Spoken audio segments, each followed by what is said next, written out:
At this time, we have an opening with a pledge, invocation and a pledge. Let us pray. Heavenly Father, we come before you this afternoon, thanking you for the opportunity to gather here this evening pertaining to the business of our city. Lord, we just thank you for all that is here tonight. Lord, we just pray that you would just bless us tonight with wisdom concerning all the issues tonight. And may you be glorified in all that we do. And we thank you and give you all the praise. In Christ Jesus' name we pray. Amen. I pledge allegiance to the flag of the United States of America and to the republic for which it stands, one nation, under God, indivisible, with liberty and justice for all. We'll start out again by saying how exciting we are to be back together. I think this is the longest we've been separated for a while. But the good thing about it, I guess the most wonderful thing about it is that I've been seeing them everywhere. This is really a traveling council. They're at all events, so we haven't exactly not seen each other, but we haven't had an official meeting. So thank you again for all being here, and thank you for sharing it with us. And with that being said, that brings us up to our comments. We have one from the audience, Mr. Scott. Yep. Sheila, yes, ma'am. Sheila, I always call them wrong. That's okay. Don't worry, that's as long as you don't call me a few other words, I'll get called. Merry Christmas to you all. Madam Mayor, and of course council members as well as Mr. Stanley and staff. I stand here kind of humbly before you because I'm going to tell you that I'm pretty well, obviously always cognizant of, crime, complaints, great things, good things about our community. And I stand before you to ask that I would like to receive an understanding of what it takes to have a neighborhood watch program, especially in the neighborhood for which I live in, which is basically Pecan and Pecan Circle, as well as Plum, Homewood, and Olive. We feel it's important because of just some of the situations that have happened, not only in our neighborhood, but also throughout the city. And we would like to see what we can about perhaps motivating the entire city to understand that neighborhood watch, it's not a HOA. It is a stand and support your neighborhood program. And we feel that it would be something that would be very necessary in aiding not only police as well as fire, as well as just this community understanding and getting to know some of its own concerns. So if I could be directed and get permission to be able to talk with those who are very educated and understanding about this program, I would like to do that as soon as possible. Thank you, Mayor. I appreciate the opportunity to stand before you at this time. Thank you.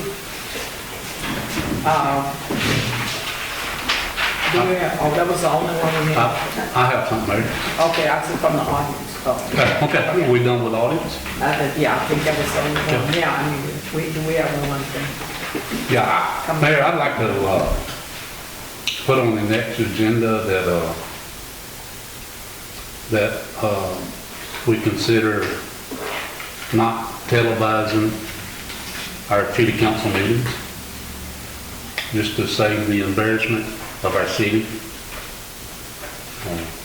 I'd like to put that on the agenda of the next meeting, please. A second. That's required. Okay, it's been moved and second. Ready for the, it's not a discussion, you just have to vote. Make that an agenda item? I'm sorry. Is that correct to make that an agenda item? Yes, it cannot be That's discussed. Yeah, Yes. because it is an agenda item. I mean, it's not an agenda item, that's why it can't be. Just putting it on the agenda of the And next meeting. it's to become one. Yes, sir. Okay. Vote? So we're ready for a vote? I'll second. Okay. Opposed? One way no? Did you vote for it? Yes, ma'am. Okay, so you're opposed. Okay. No, I'm standing. It's not. That's Abstain. three ways to vote. You just vote You or vote you don't for, vote. against, or abstain. You have three ways to vote. It's be listed. Abstain, abstain. Okay. Okay, so, and now, So, Mayor and Council, I move that we, either make an item to, bring information or to collaborate about, information for Neighborhood Watch. okay, that's it. You would like to make that an agenda Yes, item sir. for neighborhood watch. Can we get a second? I'll say. Okay, would you state it? I guess. Okay, Mike say it. Okay, I'm looking No. back up. Look, Albert said. Edward say it. Okay, okay. Like I say, I'm looking back and forth. Okay, it's been moved and second. All in favor? Okay. Mayor, I also have a question. So, I'm trying to get an understanding of how we place items on the agenda. When I currently see an item that's on the agenda that was not brought for the council. And I was currently told several different ways to get items on the agenda. So, is this the way we'll be doing it? Or, Let me just explain. okay, please explain. If it's an item, you don't have to come for an approval just to be on here, if it comes by way of the mirror and that process. But if it comes for just a journal during the open session, that is the way that it has to be done. Well, my understanding is that the council person or whoever is allowed to place an item on the agenda. But what I can understand is if just a general person sends a request in and it never gets placed before the council to be placed on the agenda, as an item on the agenda, how does that work? When in fact, that person just touched base with the administrator. And once they touch base with the administrator, and my understanding is that the council is the one that brings items to be placed on the agenda. The council is not the only one. It does not have to come through the council to be placed on the agenda. The mayor can set the agenda. It doesn't have to be voted on if it's set. Now, during the general, what they're doing during the general discussion, it can be recommended and go on with the vote. So, was there anything else? Yes, ma'am. Well, if that's the case, I would like to recommend that we have language implemented on our agenda item, on our agenda, stating that we will have new business, so that way we can discuss new business there. I second. Now, Okay, let me explain. yeah, For just, I didn't go down there first. New business can't go directly be discussed as an agenda item unless it's on The agenda. the agenda. Now, what you would do like this. I mean, like you said, you had some new business that you want to bring up. During new business, you could do what they did during the public comment Yeah, section. you could No also- discussion about it. It would simply be, you want something put on the agenda, and with the majority vote of the council, it would be put on the agenda the next time. So what I'm asking is, right here where it says approval of minutes, or even where it says, before it says business that we discussed, can we get the language placed new business underneath, above that? For agenda consideration. Yeah. That's all it could be. That's what I'm asking. I mean, that's what just happened. It wouldn't be. But I mean, discussed. Okay, we're getting off agenda now. Yeah. Exactly is where we are right now. And so we can look at that from the legal side of that and see how to do that, and I'd be happy to do that. And that's why we have the opinion that it can be brought up during comments, that a council member can make a motion to put something on the agenda, and with the majority of the council, it can be. And Ms. Gordon and I will look at that to see if it is legal to put new business on there and find a way to do that. Okay, so we can We skip can't it. discuss it, we just have to decide whether. Yes, can put it on the agenda or not. Okay, well, that's what I'm asking, can we put place an item where it says new business? Yeah, So- and we will look at that and find out if, If the vote goes that way, still have to vote on it. right. So the council has the ultimate say on how they want to place that on the agenda, correct? If the majority of the council That's what I'm votes asking. For the item. for the item to be placed on the agenda, it will For be the placed. language, I'm asking for the language to be placed on the agenda. For that language, As long as the language is legal, Put it on there that way. okay. and as long as the language is legal, it's okay. But it won't be written on there. It would be That's what- business, but it wouldn't be identified prior to that. Correct.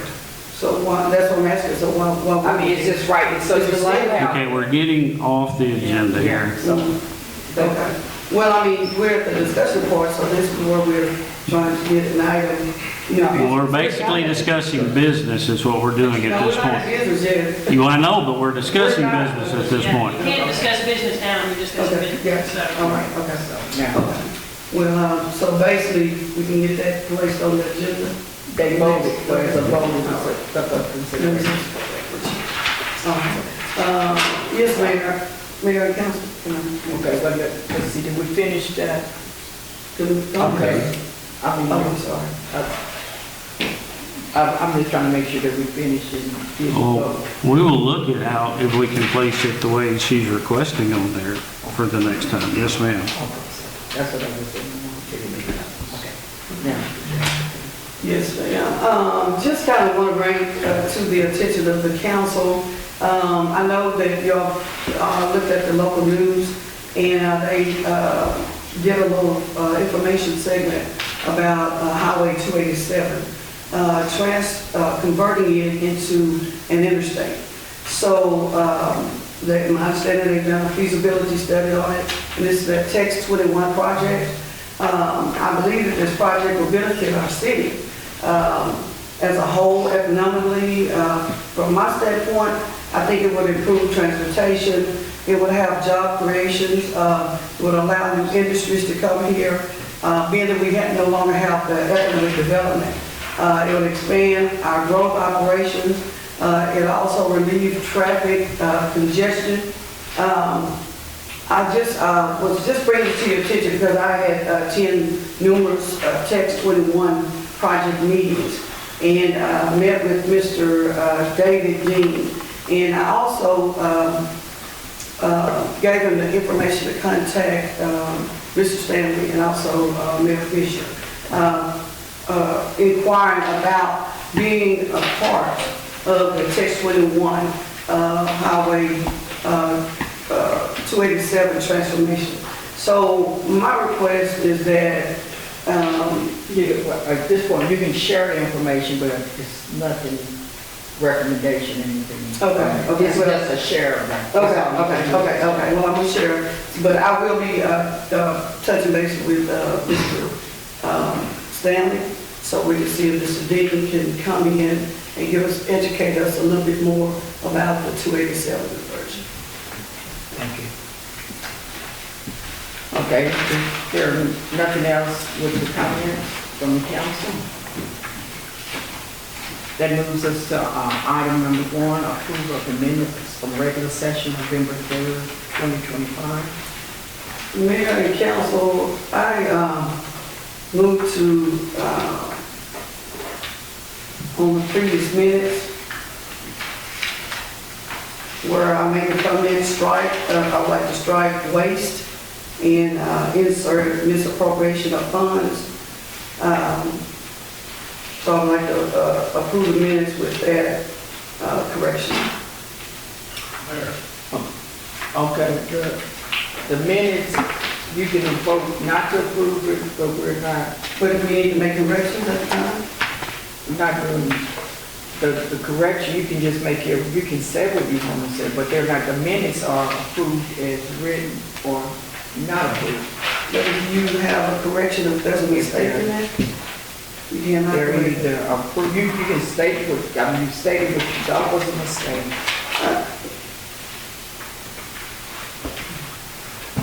Mayor and council, I move that we accept the minutes correct as written. Second. Okay, they moved and I did move and second, all in favor? Motion carried. Okay, that moves us to item number 2. And consider and approve engagement agreement with BENRBSZ attorney at law for legal services regarding Lincoln Lumber. Mayor and council, after our last executive session, when we met concerning Lincoln Lumber, we have received legal correspondence from them. They've engaged an attorney as well, and we discussed that, so we need to engage an attorney for that, for the city to move forward with our recapture.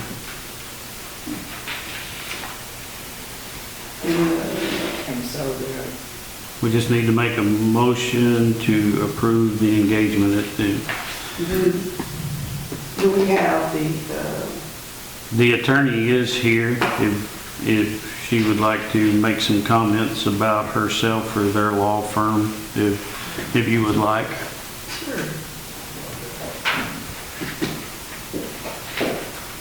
Good evening, Mayor and Council, and thank you all so much for having me in your beautiful city, all lit up. It's a very nice drive in. My name is Kelly Alvin. I am with Denton, Navarro, Rodriguez, Burnell, Santee, and Zek, which is why we have the alphabet soup on there. I don't think they'll say that. I am a defense counsel with our firm. We represent local governments all across the state. That is the only business that we do. We do not represent any private entities, so we're very specialized in the business of local government. I am a trial lawyer and get calls from cities, appraisal districts, counties, statewide to come in and help navigate through disputes, hopefully get resolutions early on if that's feasible, and if not, we're equipped to go to court if we need to resolve it there. So I am happy to answer any questions about myself or the firm if the council has any.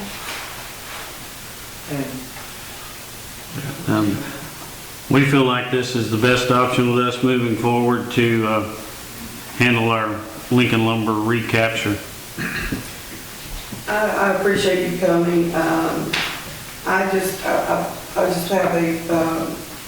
wanted to see the overall cost and fees that we were going to incur on engaging with y'all.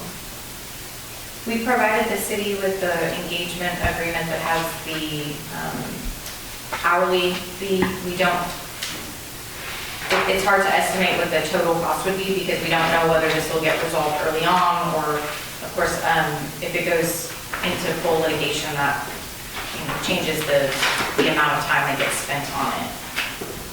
It's the normal fee structure when we hire special counsel. It's nothing out of the ordinary. Ms. Garden has reviewed that as well. Well, I think we should be able to recapture our fees from Lincoln Lumber for us having to go through this. I mean, I would think there would be something in the contract to recapture fees, so I'd like to go ahead and make a motion that we enter into an agreement with BNRBSZ,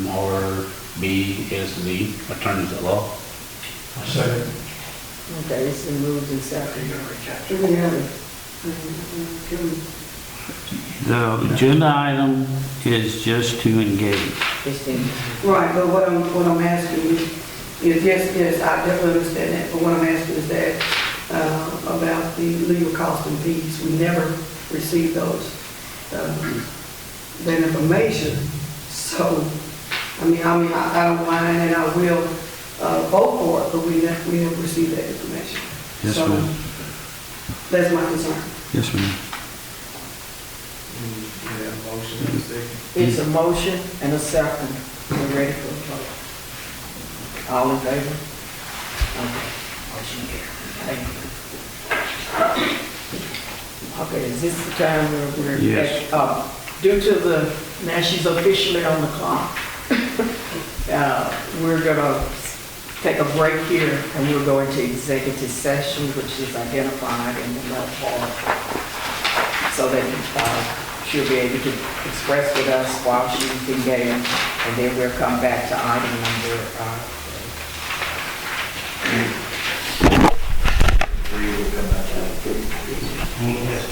We're actually need we to just do move it, into item 11. we're moving item 11, because of her engagement to discuss the number. And yes, I get my, but Brooklyn's everywhere. Brooklyn is good, so that's okay. Get about Brooklyn's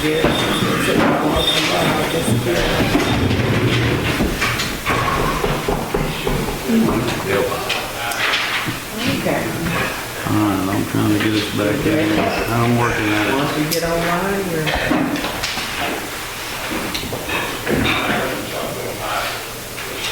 Our system's a little slow. Yeah, computer, I mean, the network is slow. I just think I'm good here. I don't make any mistakes. No worry.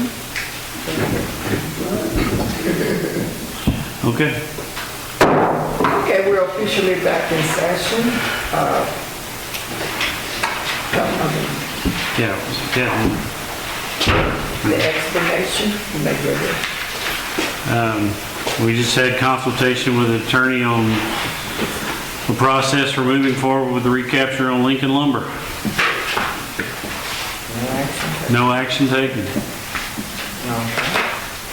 And it moves us to item number, receive as information a petition for a groundwater conservation district. Mayor and Council, on page 7 of your council packet, item number 3 is a copy of the petition that's being submitted to the TCQ. There's been a petition that's gone about our county, and there's been enough signatures that have been presented to submit this to TCQ. The request is to get TCQ approval and to take it to a May election for a groundwater conservation district. So these are the copies of the petition that we received, and we're passing them on to y'all for information. Initially, it's just a certification that has been received. Then we have a letter to the city on page 8 explaining it. On page 9 is the actual petition that's submitted to TCQ. And this petition is what all the petitioners, the signatures have been signed on to. Explaining what they are requesting. This is a 5-member. They've had 50 landowners already sign the petition, which makes it a valid petition. The petition also provides for 5 board members that were included in the petition. These are people from within our county that are landowners and are able to serve on the petition. This is what's been presented to us. One item of note is out of these five members, the goal is to have 5 members, 4 of them will overlay the county commissioners' precincts. So their districts will align with 4 members in the county, and they will have 1 additional member to represent the city overlay. So you have 1 within the city of Crockett, and that roughly splits the population up by 5 precincts evenly. The city's population versus the 4 others.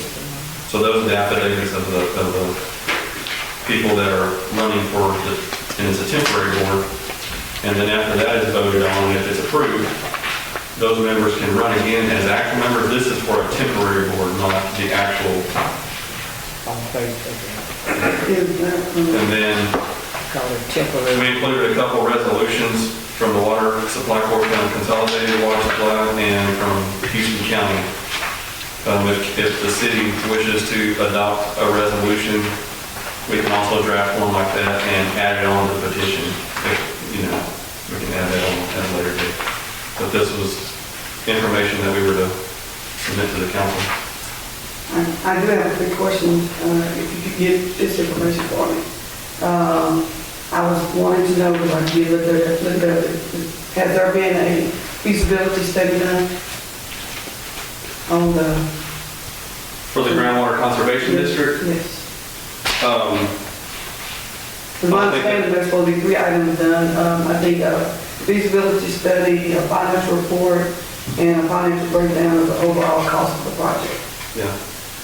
Any requirements TCQ would be requiring of the petitioners, and I'm not aware of, I would assume if they're submitting a complete application, they would. But that would be TCQ to require them. Okay, because when I looked, reviewed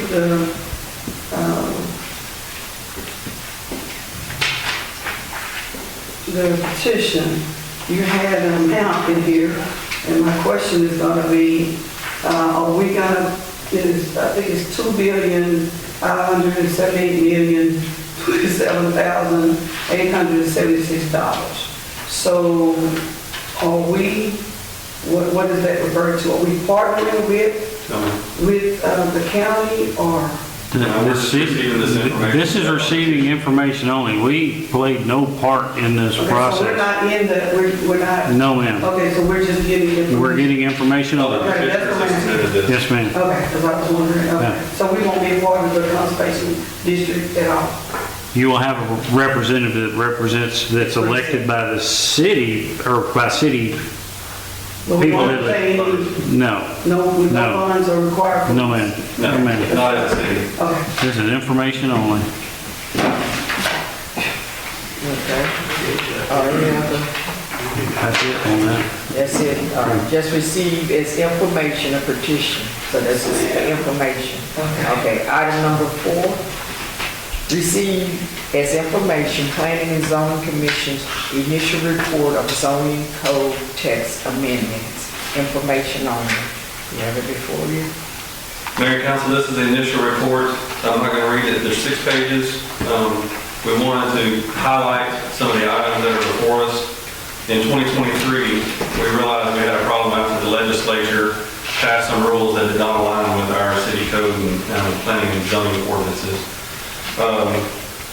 We, at that time, began receiving permit requests for barn dominiums or tiny homes, and we had no zone or permitting process and ordinance parameters to guide that. There was no definition of what a tiny home was. If it's a storage building that somebody wanted to put on an empty lot and call it a home, there was it left a lot of things open. We passed a moratorium for that, for us to begin discussion. That led to this report. We found out that there's a lot of other things, as we do when we look into old texts and old zoning ordinances, things that do not align with state regulation. So we kind of broke that down in the processes behind that. There's state laws that need to be incorporated in our ordinance. Our ordinance is not compliant with state law. There's also, we passed a comprehensive plan. Our comprehensive plan needs to be updated into our ordinances to reflect it. And then we found that there was codes and definitions that we did not have. We said we would require certain things, but that thing was not mentioned in our definitions, and we did not explain what that meant. And it left a lot of things open for interpretation. And so, moving forward, some of our objectives are to finalize our regulations for accessory dwelling units. That's the ADU that you see there, barn dominiums, tiny homes. And make sure that we include standards, requirements for what a tiny home should be. The state law preempts us in a lot of that too. There's state regulation that says there's certain things we can't regulate. We're trying to address the housing crisis, but the things that we can address, we're trying to incorporate at least that. On page 28, that's where this latest legislation this year that we finished in 2025, they passed laws requiring cities to have, by right, not through specific use permit, but a zone that allows for mobile homes. That would not allow, someone that wanted a mobile home could go into a certain zone and put a mobile home without going through a specific use permit. Right now, a specific use permit is required. State law says a city shall have at least one zone or more that allow them by right. So we included some of that. What about, like tiny homes, locations, or would we consider a specific zone for Yes. tiny home? Specific zones would allow them, other zones would allow them by specific use permit. Like we do. For the gray areas, when it might not be allowed by right, but if it fits and overall is an acceptable thing and the neighbors are okay with it, they can still apply for a permit, kind of like with a mobile home. But we need to have regulation and provide wording that allows it. Right now, there's nothing that defines that. I saw that it also said something about guest houses.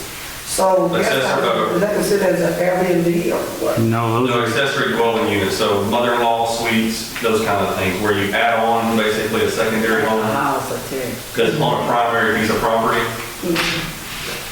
And then, but a lot of people, it's being done, I mean, you rent it out, or your mother stays there, and when she moves out, you turn around and use it as a rental property, so it's splitting the use of a single piece of, single lot or single parcel.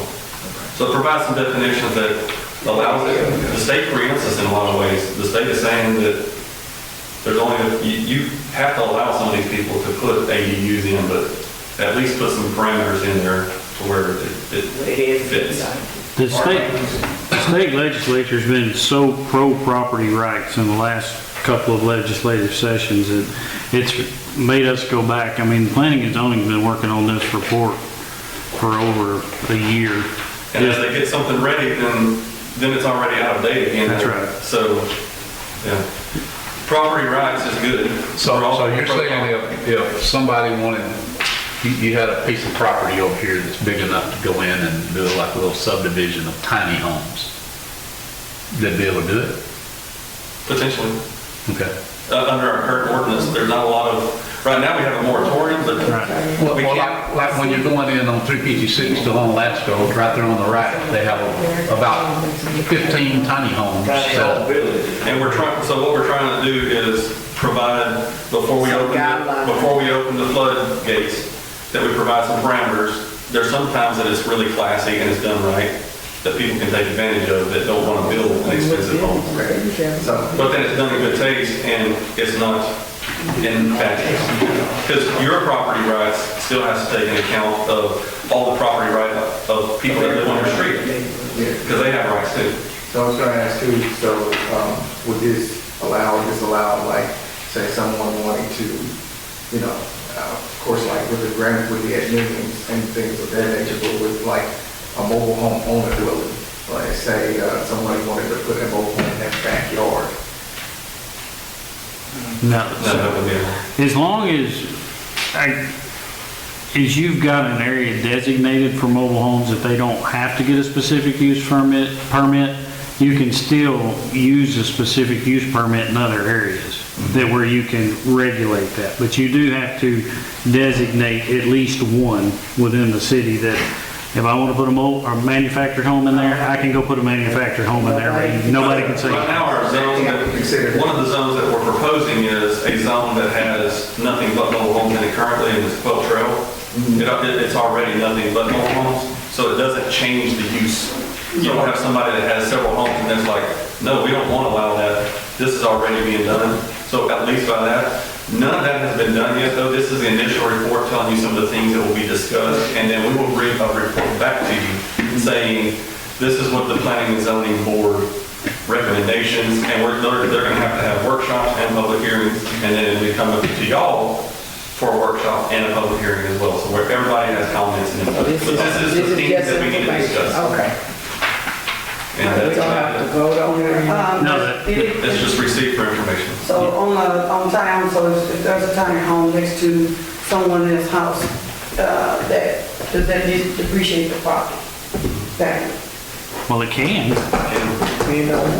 And that's why, I mean, when That's why they fighting it. this process will also have public hearings for the community as well, and that's what planning and zoning is going through all the steps to to go through, but this was just before they even had public hearings, so y'all would be aware of some of the process of what they've been working at thus far over a year, just so you get a general idea. I guess on these feasibility studies, I just think that a lot of time if we get those done, it would allow us to see the pros and cons, how we would benefit from it, and what other issues it would possibly cause. So that's what I suggested. We would start conducting feasibility studies And that's studies, that way we can understand better how it will affect our city. And we just have to make sure we budget for feasibility studies in the future for, Did you get checked out? yeah, a little bit. Those don't come for free. As long as we stay within state regulations. Yeah, neighbors will tell you what they like. Well, okay. Thank you so much for that. Since it's on the information, we don't have to vote anything. We're to number 5. We're up to number 5.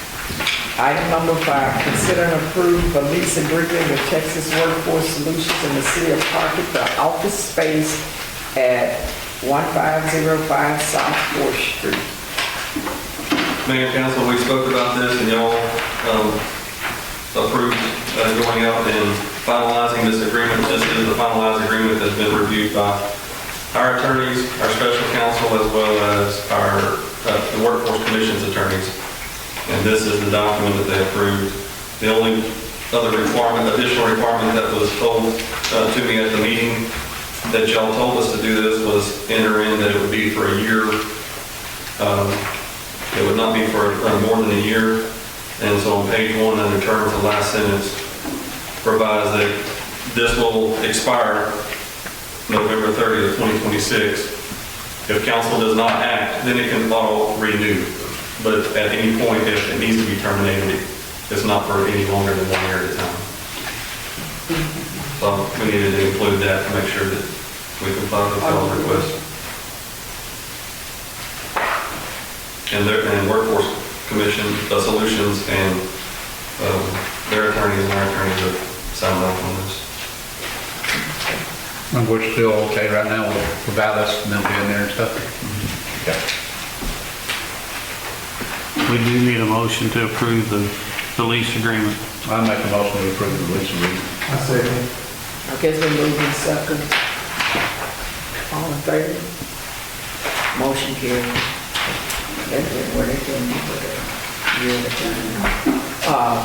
Item number 6, award bid gasoline, diesel fuel, and curbing and gutters. Mayor and council, there's 2 bids that we need to approve. We'll go through the first one, which is for our diesel and gasoline.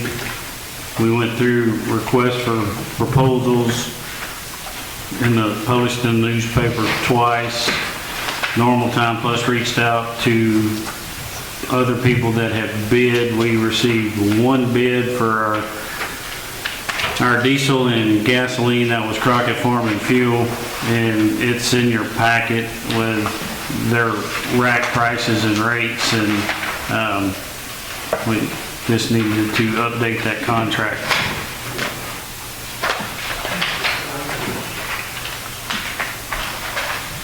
So we'll need a motion to approve that bid.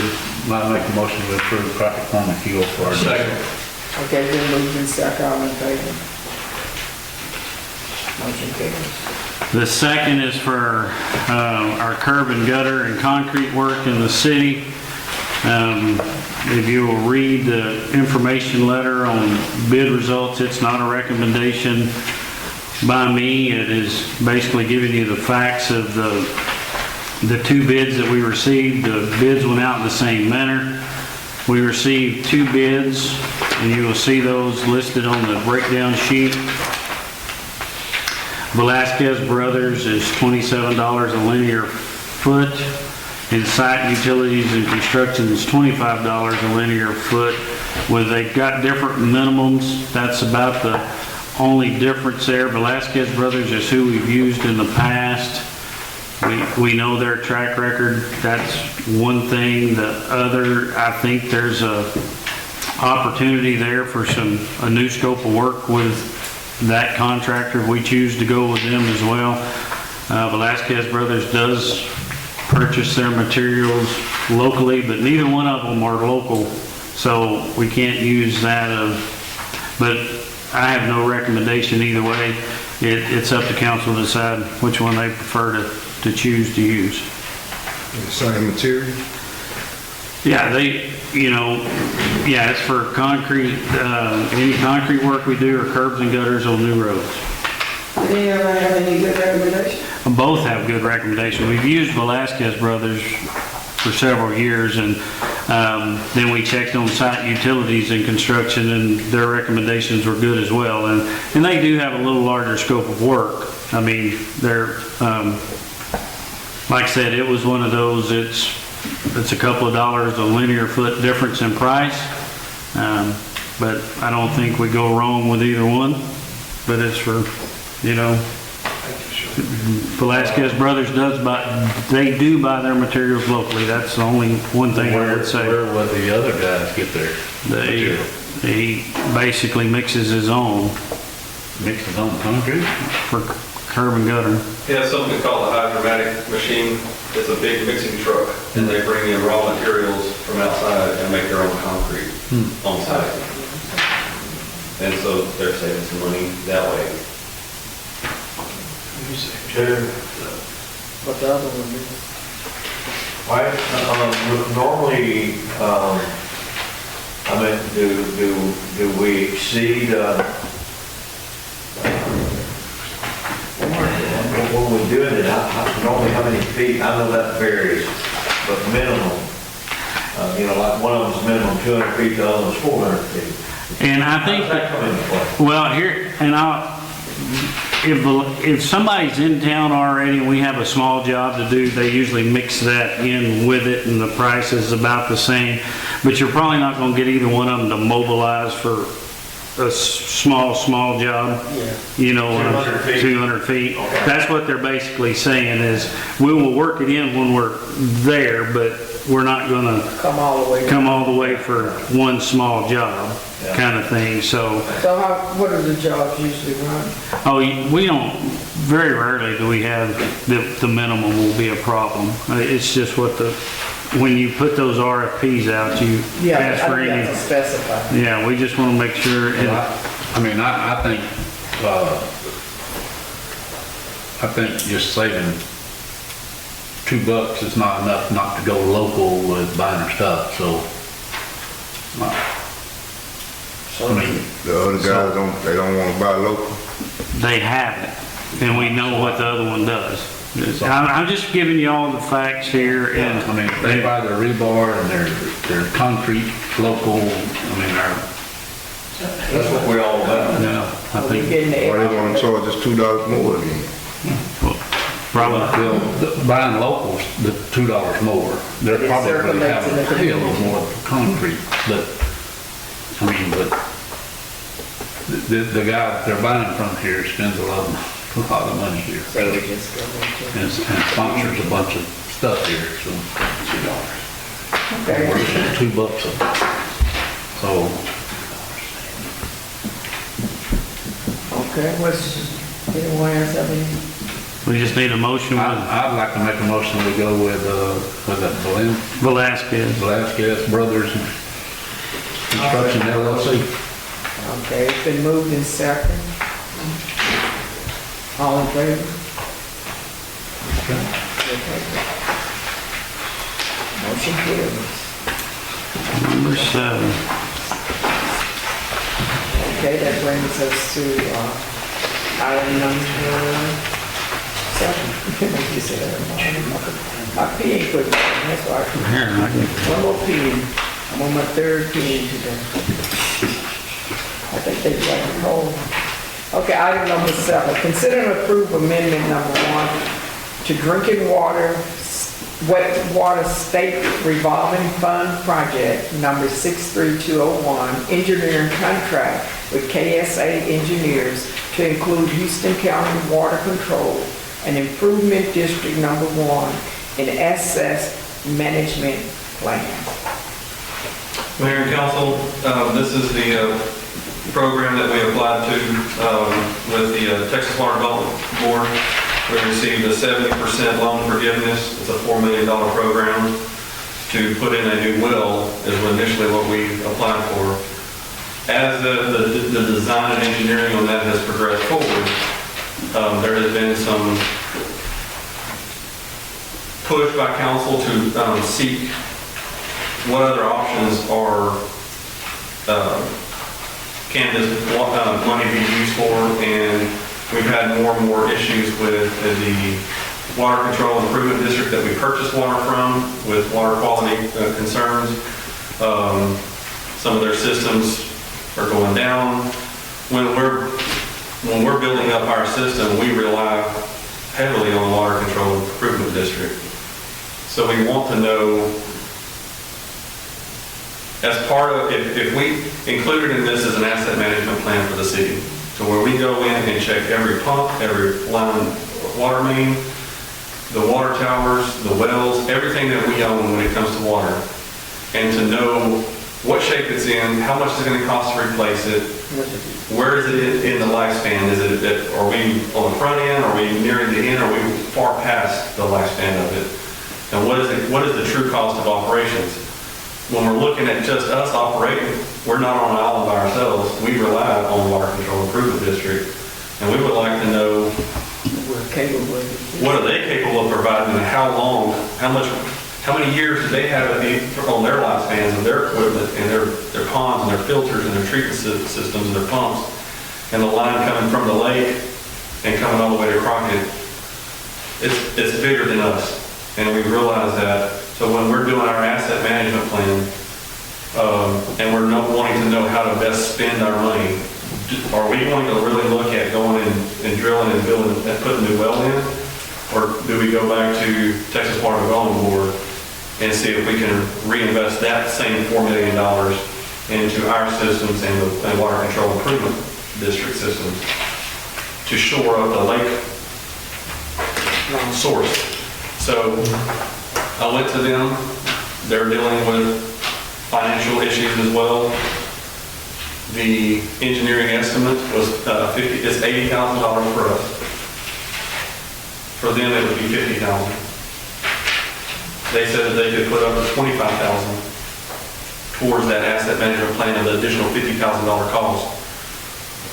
Our engineer said that they could build it in once they mobilize for the city of Crockett, build their program in with it. So our engineers will look at both ours and theirs as one big system to see what the true costs are and what we're looking at. So in that order, we would share from our costs, our contingency costs, $25,000. They would pitch in $25,000 to cover it. I think we're only getting one side of the picture if we don't figure out how to incorporate their asset management plan in with ours. Then we can bring to y'all, as Ms. Hicks said, based on a feasibility study, what is the true cost of operations? Instead of being reactive, we're being proactive. And so they've already approved $25,000 towards the additional cost, and our engineers drafted this task order amendment to include the other $25,000 out of our contingency budget. But this is required to be At one approved. point, we're gonna have to assess where we are, because these pipes are breaking from places, and every time we look up, we have some kind of crisis, and we're just reacting. And then we're reacting, we're digging up holes and trying to find stuff if we had where the strength is and where the weaknesses are, and so we would actually know. And I am aware that everything around here is old, including but we're gonna have to look at it, because they keep breaking in so many places. Things keep happening that we have no control over. But I think that would be So this amendment balance for $50,000, $25,000 that will be contributed by them. Well, they're going to continue to go up every year. So that's what we have enough to work with, we can make another decision, but right now, we don't know what we have to look at. And then we decided which direction we go. I agree 100%. We don't want to ever lose the language. No.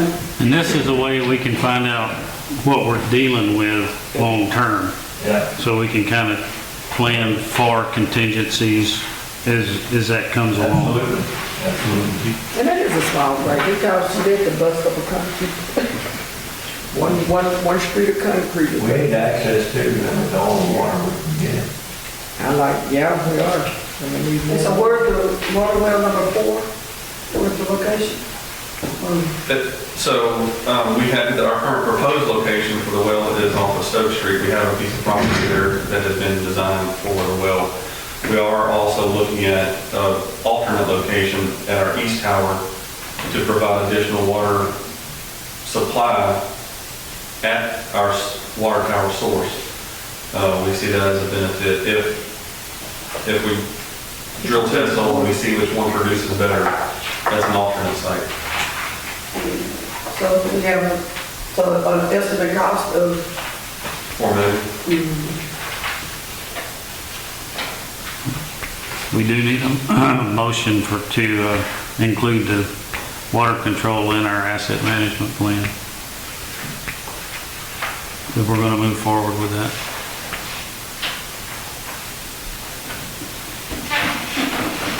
We got a motion.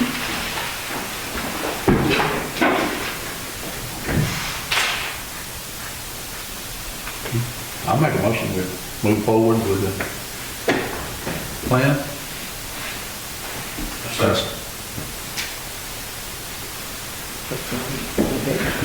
Okay, been moved in second, all in favor? Opposed?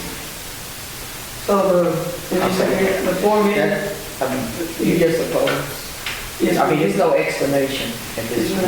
you have to have an opportunity to, Well, that's during the discussion. We had the motion, and it's already been voted.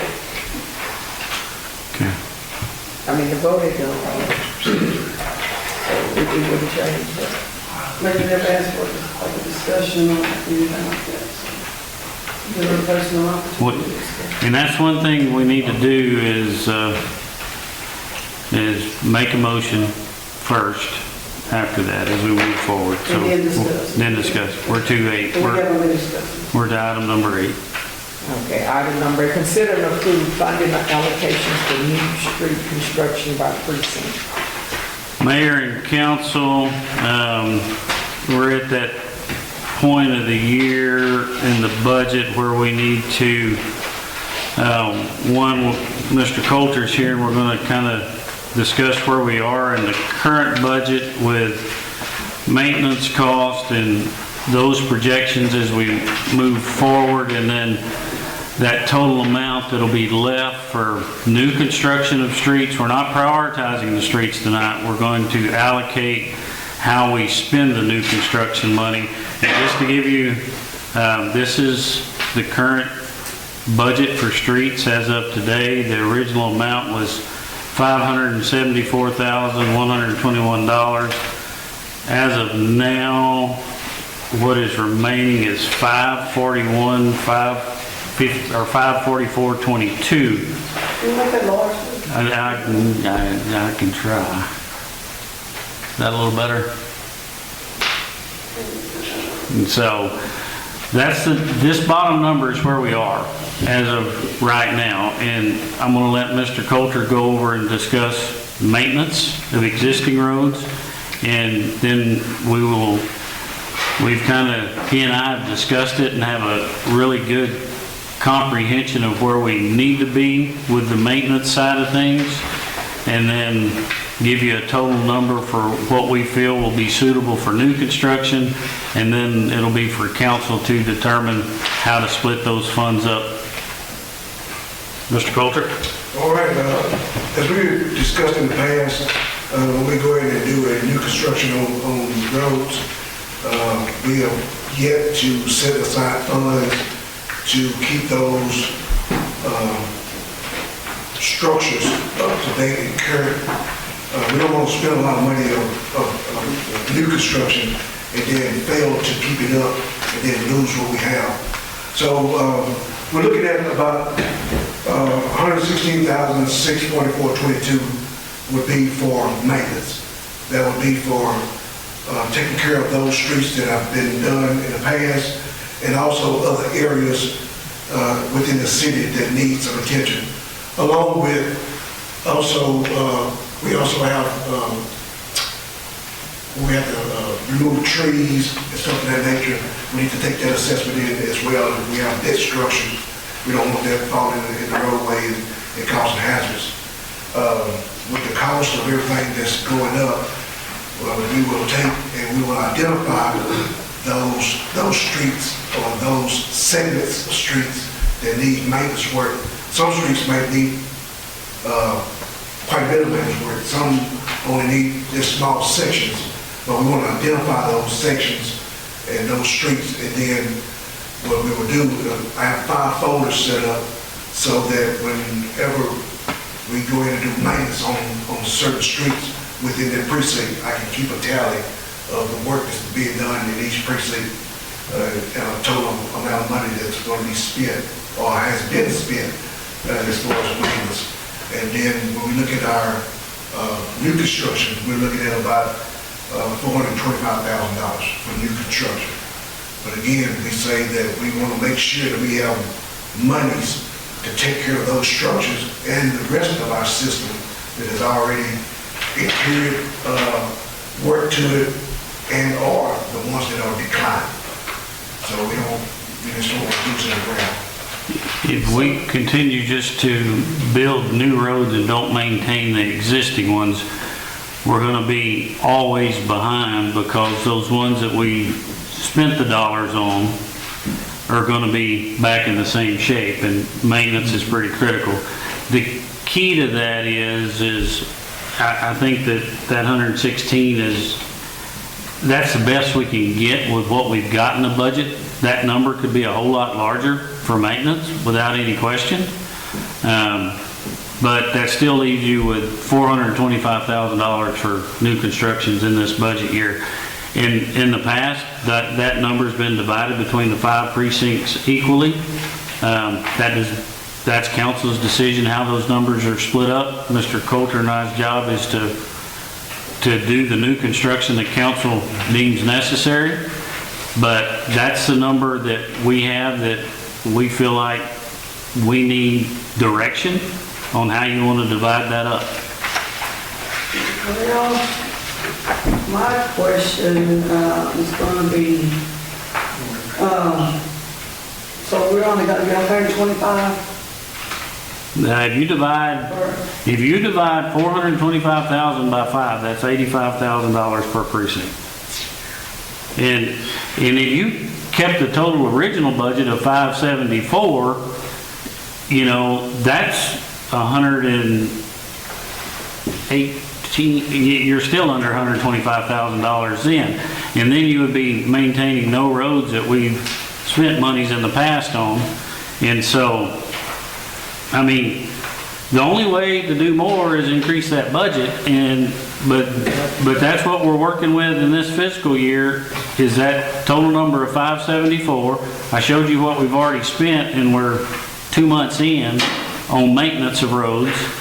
And if you project that out, 116,000 is barely enough for the maintenance side.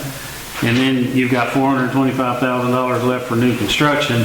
And so that's what we have to work with. I think that when you look at new construction, you have to really take a good evaluation of what's prioritized and not what's most, but prioritize and really get down to the cut of what each precinct really needs to happen. And let me explain this part. Like I said, tonight's not prioritization of the roads we're going to put in new construction.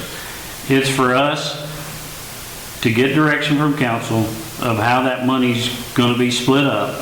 And then between now and the time that we prioritize the roads with each individual council member, you will have that number. We will have figures for you based on roads. And one thing you'll notice is, yes, mileage of roads is different than the total square footage of roads. You can have maybe more miles of road, but if that road's an extra 10 foot wide, it still requires more material in that.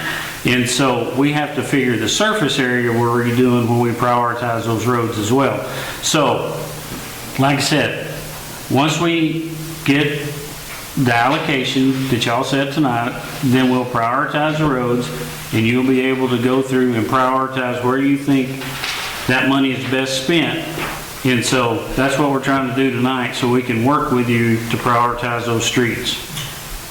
Well, this is my question, and y'all know I've been doing research, is I want to know, why is it that we only get $125,000 when there was $5 million allocated to 2 precincts that I do know of, and I'm going to get you to explain this to the council for me.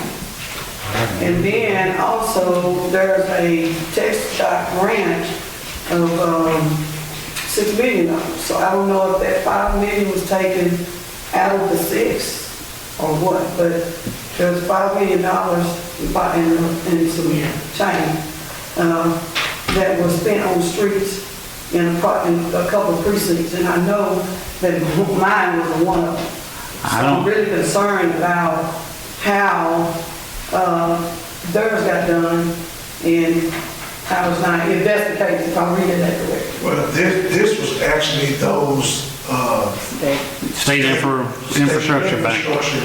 Job. This was not. Out of the city budget. City budget. This was money that were received for the infrastructure along with the surface being done. Right, those are 2 separate things. What I was trying to understand was, my understanding is I was told that we had Cedar Street on my side of town as a SIB, MLK SIB, but MLK only got done partial away.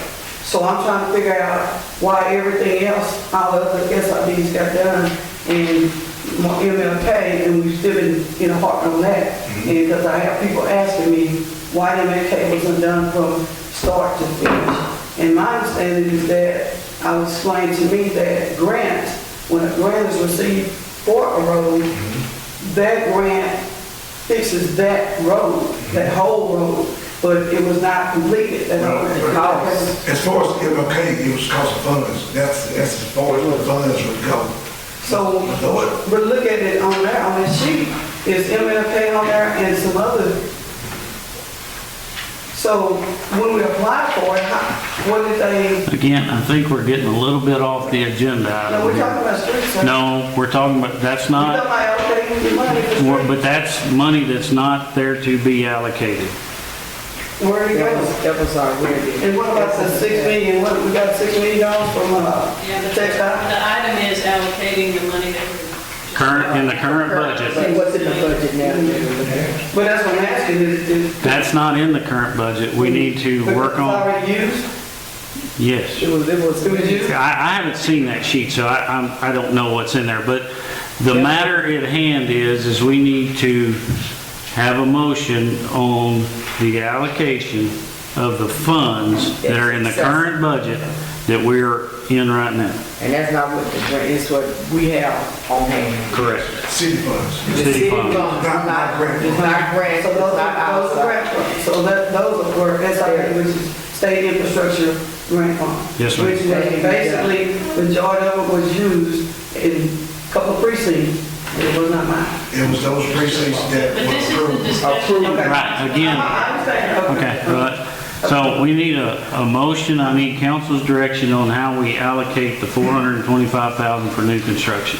So I It think would- we should take into consideration Mr. Coulter's assessment of the. I agree 100%. We'll go by what Mr. Coulter suggests. He's our city street man. We go by what, we hired him to do it. We go by what he says. If he wants 100-something thousand to maintain, I think we do it and spend the rest on city streets. Do we He's the divide, man. He's the man. do we divide that 425 equally amongst precincts? So I agree, yeah. My question is, on the dividing the 425 amongst precincts, is that you all, remember, they redistricted. Yes, ma'am, and I have that information up here for And so we you. had to redistrict it to increase my precinct. If you'll look up- And when you increase my precinct, you increased it with precinct 2. And you have with precinct 2 residents that are coming to me because their streets have not been repaired. And Okay. they stated that they called here to the city and talked to the previous administrator. And they were being promised every Okay, budget time that their streets were going to okay. be completed. Okay, Right. well, Again, that's not what we're discussing here. And so, and we need to, We are discussing, trying to figure out how to allocate it. right. And okay, well, I think the So that's recommendation, my is that a motion, Mr. Moore? Yes, it is. the motion I was already, second. I said, and it was, that it was divided equally. Exactly. That was all. I don't want to be out of order or anything, but I'm just trying to think of if there could be like anything mentioned to whereas after these funds are allocated for our precincts, could there be allocation for monies that are left over to be used for other precincts? It ain't gonna be nothing. That would be a great concept, and yes, we can. That is possible, but I can pull up, here, let me show you real I just quick. don't want it to be Okay, locked out. but we have a motion Right. on the But- floor. Yeah, We already we have have a motion. but And- yes, we can. Yeah, we have a motion on the floor, and it's already been stated. We have a second? Okay. Are we ready for the vote? All in favor? All opposed? Motion carries. Okay, so that brings us to the next item.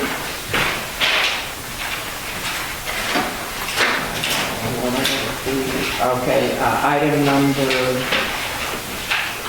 9. I wrote on mine. Okay, item number 9, consider an approved list of items to be declared as surplus and auction or to be scrapped.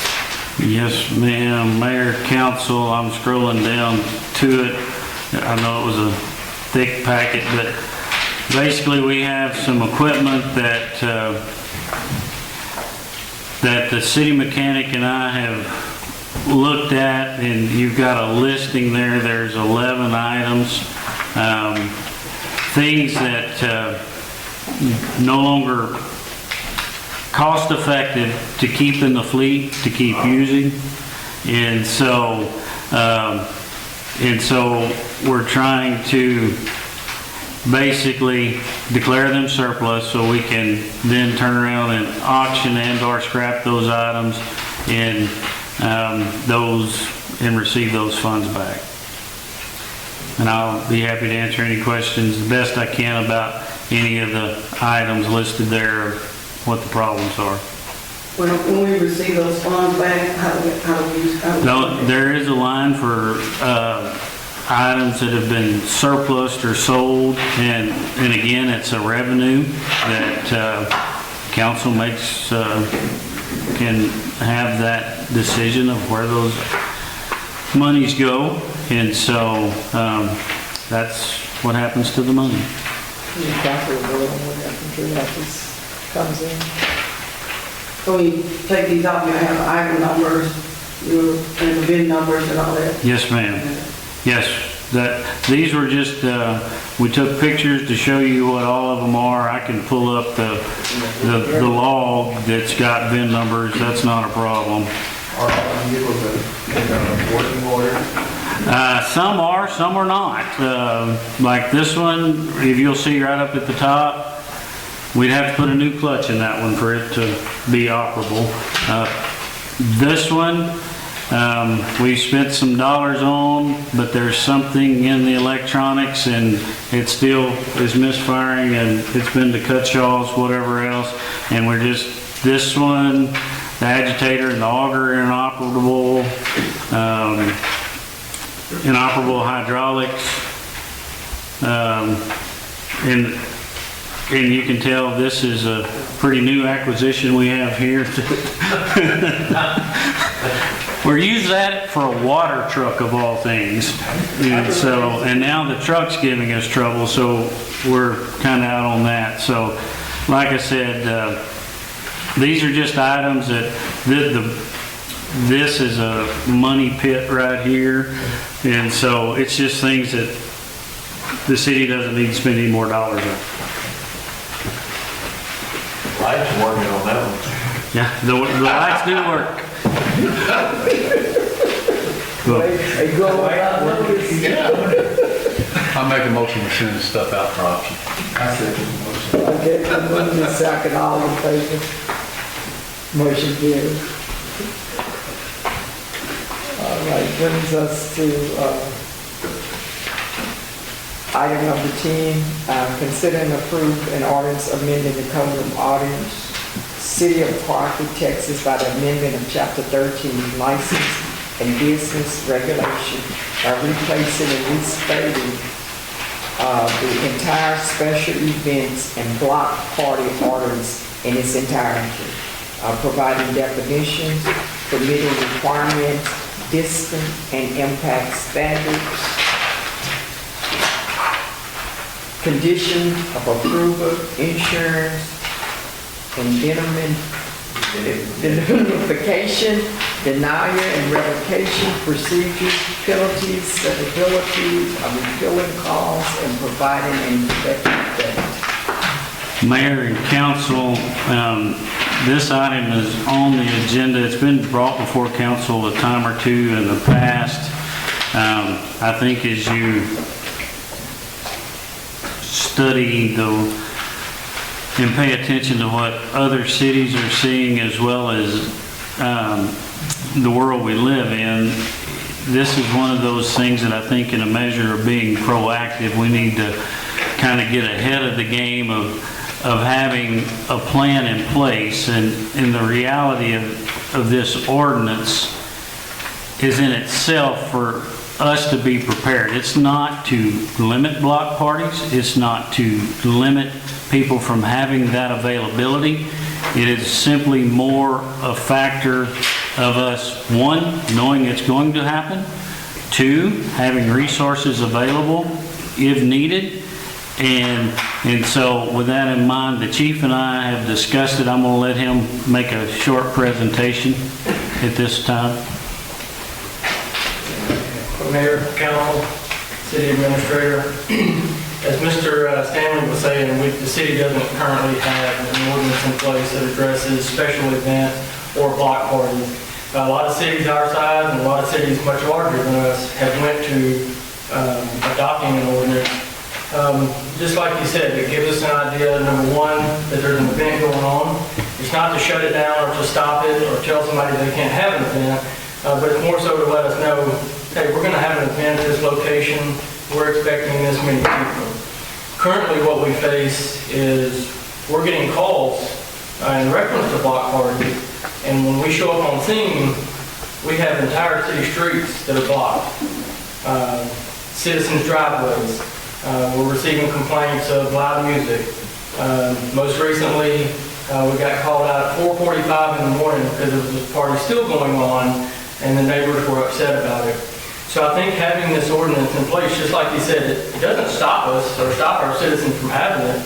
It just gives them some guidelines to go by to let us know, hey, this event's going on. We, as the citizens putting this on, we understand that we can't block driveways, we can't block city streets, and we're responsible for this event.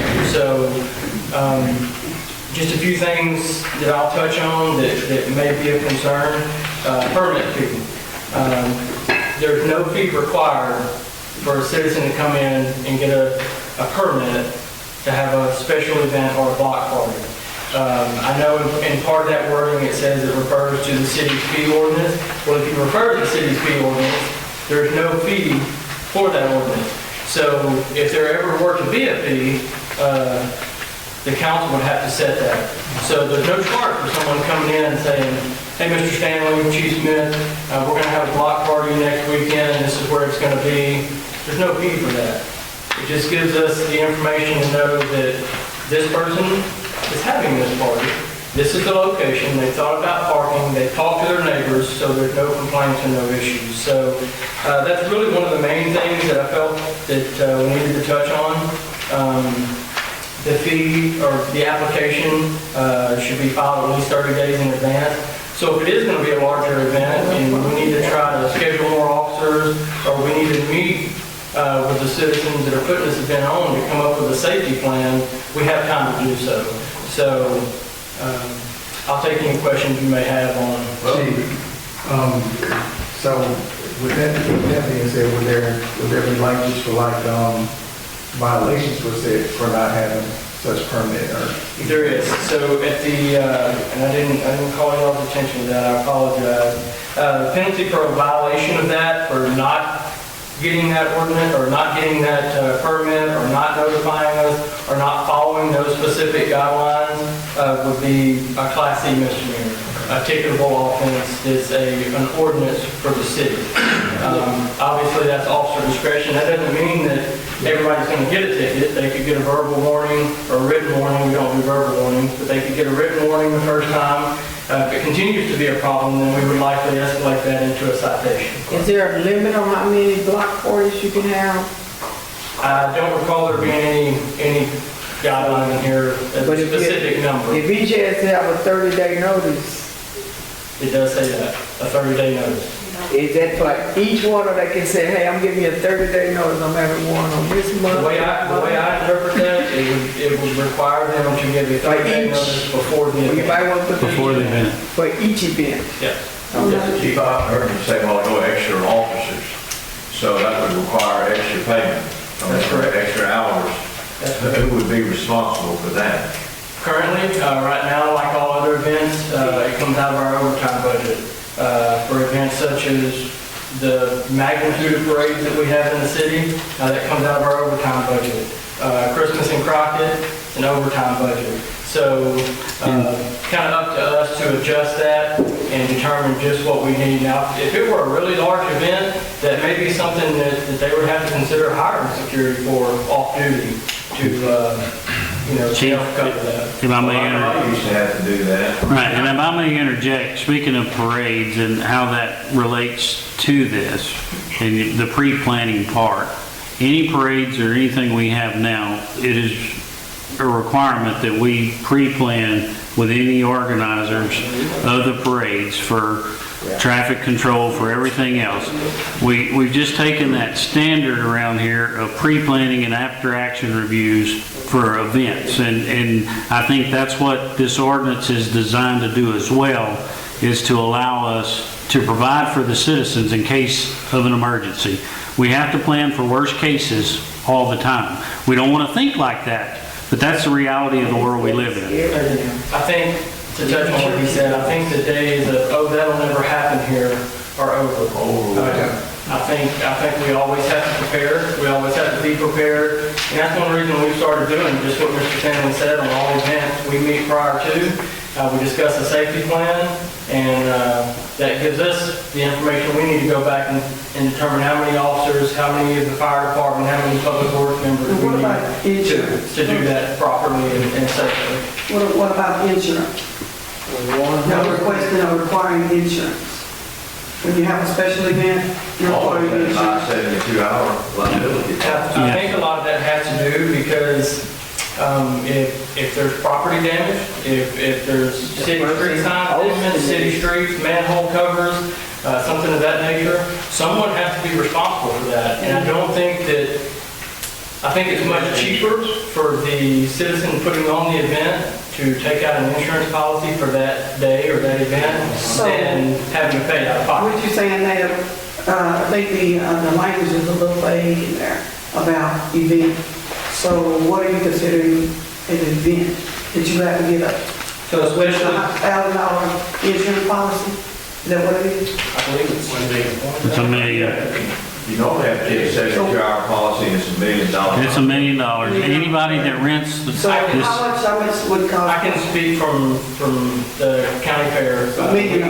We have to get one for a week-long event. It costs us $126 for 1 million $1 million, that's for the full week. in coverage. So that tells me, so I'm just gonna throw this out there, because Because when I was talking about rodeo. So if he happens to put on a rope, he has to come up here, let you guys know, and he needs to get a what is it? Well, the roping wouldn't be a block party. That's not a block party. No, so we just talking about block, that's what I'm saying, you saying Hold special, on, are you asking at your home, at his arena over there. on y'all's private property? Private property. That's the key, private property. Now, if your event is going to spill out into the public, or you're going to be parking on public street, side of the roadway, blocking neighbor driveway, Our ropers, then it turns to a special event. and there's a lot of cab ropers. So if they decide to park outside on the street, then he has to get a what, $1 million insurance policy? If you're going to be parking on the public street, or public right of way, or in that case, that particular location will be the state right of way, so it may be a whole different ballgame. So my next question is, why would I get insurance policy for someone else acting out of character? And I have to be responsible. Well, that's, anytime you put an event, you're accepting that liability. Because, I mean, if you rent the Civic Center, there's a liability policy you have to pay for, or you don't get the Civic Center. Okay, so if you just say, that's what I'm asking. So if they're at our house, at our open arena, and people are parked outside on the state, that's an event, so I gotta get $1 million insurance policy. If someone happens to act out of character, we don't know anything about it. Excuse me. We don't understand. We don't know anything about it, right? So why would I be held responsible for it? Once you get hurt though, if you're hurt, you get hurt. Yeah, but Listen to me. I've been down that road. Somebody can get hurt at your event by someone else. Or someone else could get hurt by someone at your event, and then there could be a lawsuit. Okay? They're suing everybody. We're in such a litigious society nowadays that you can get sued for walking down the street. So I listed some events. Okay. So Two things I want to mention on that. Let's talk about $1 million policy. That makes it sound really expensive. But $1 million liability insurance policy for a one-night event, you're looking at the average of $25 to $75 for that event. And number two, we talk about who's responsible. If I'm hosting the event, the best way I can describe that is I've got 14 officers that work under my command. If they make a really bad mistake, y'all are not going to look at them. You're going to look at me because I'm their leader. I'm the one in charge of them. I'm the one responsible for them. So whoever's responsible for those events should be held liable, should be responsible for what's going on. I think everyone should be responsible for their own actions. Okay, and if the chief's through with his presentation, I'm not done. well, we need to have a motion to discuss. I'm not done. I'm not done. Okay. Well, I make a motion, we move on to the previous question. We gotta have a motion first. It's a motion to, yes. You gotta have a motion first. You can't just move to a previous question.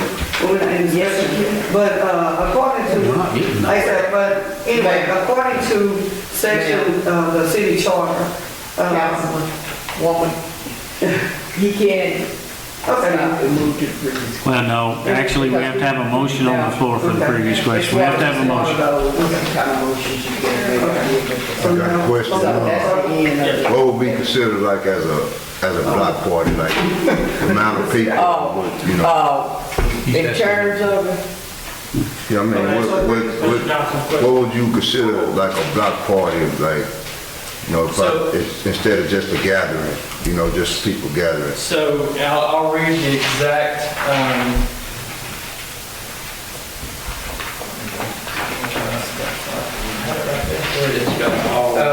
special events, which are covered in block parties, are temporary activities that may involve gatherings of people, vehicles, vendors, or equipment on public streets, sidewalks, parks, or public places, and may require coordination with city departments to ensure public health and safety. Special events may include festivals, block parties, parades, athletic events, concerts, celebrations, and other promotional activities. No special event shall occur in whole or in part on public property without permission from this section. So any large gathering at a residents that spills into the public or substantially prevents the flow of public free movement, blocking city streets, blocking driveways, that's considered a special event or a block party. So the trick or treat event that goes on here in the city, how do we manage that? The what? The trick or treating event that goes on over, they have a trick or treating event in certain communities, and they park all on the side of the road and all inside. So we actually have to deal with that. That's not a sponsored event. No one's putting that on. You have a community that puts that on. No. So when you have a community that puts that on and publicizes it, yes, So I've So- never seen the state publicized now on the square. Yes, That is publicized. They coordinate with us. We shut down traffic. We provide officers. To my knowledge, So other they don't have to neighborhoods. pay them. Well, we haven't had this ordinance before. Okay. So Now they- they will, so they will. So now another question too. So, the Hispanic Heritage Day, they'll have to pay they'll have to get the insurance as well? Yes. If this ordinance is passed, yes, that's what. Now, another question I do have to ask real quick, is that the charter states that the Parks and Recreation would be submit ordinances or submit and work with the community to benefit every community to get an understanding of how they would move around the process of events and things such as that. I'm not sure what the charter says. Well, it's gotta be, that's what I'm saying, we haven't. But this But the charter ordinance says is that. passed, if you don't mind. Mayor, I This want to make a ordinance is motion, passed. we approve Let me- this. Citywide. Okay. We approve the Okay, ordinance. let me. I want to make a motion, we approve the I ordinance. make a motion that we do not approve this ordinance. Due to- Okay, wait, it's a motion on the. Due to- I'll make a motion, we approve the ordinance. No. Yeah, he said it first. Then Okay, he go got to ahead, get go second. ahead. He Now you got to see if he's getting a second. didn't start the motion. He did, he said it first. I didn't He see didn't it. start that motion, he had a motion on the floor to go to the first question. Yeah. He's He's got a motion to approve the ordinance. Do we have a second? That was what was on the. We have a motion and a second. Now it's open for discussion. Okay, open discussion. Okay, my discussion is that I did speak with some of some constituents, and they did feel like that, that they were, the residents were being treated unfairly, that they were just targeting the block party issue. Because I did see the film, the video, and the thing of it is, I asked for data, which we don't have any data of any complaints, any data of any incidents reported. I don't have complaints, any complaint call sheets. The wording was very vague. There's no appeal process. Also, what I'm concerned about is that the city manager and the chief of police has the authority to say yes or no. So that means that they don't have an appeal process. So what would be their appeal process if they don't agree with your decision to allow them to have it or not? Okay. First of all, let me address one thing you said, which I take great offense to, being you were in my office last week and none of this come up. I asked you, sir. I would be more than happy if there's a complaint from a citizen to address it, and we make those policies very clear. So that's very upsetting, the relationship you and I have. I think we're good. I make a motion, we move on to the previous question. Now we have the previous question. We have the previous question. I make a Okay. motion, we move on to the previous At question. this time, Dennis, we're not, you stated, you would make a statement. And those are the The things. previous- The previous question has been called. The previous question, that means you go back. to You where- vote for the previous You question. vote for the previous question. I got that here. Everybody in favor of the previous question? Okay. Opposed? Okay, motion carries. Now you vote on the approving the ordinance. Okay, now, we're up to the audience. All in favor of the audience? I make a motion, we approve. You already did. We're just voting now. It's, And it's been seconded? we're voting. You're voting on the And there's ordinance. voting. All in favor? It's 4. Opposed? No. 4-1. Motion carries. Okay, I think we're to the point. I'll make a motion with adjourn.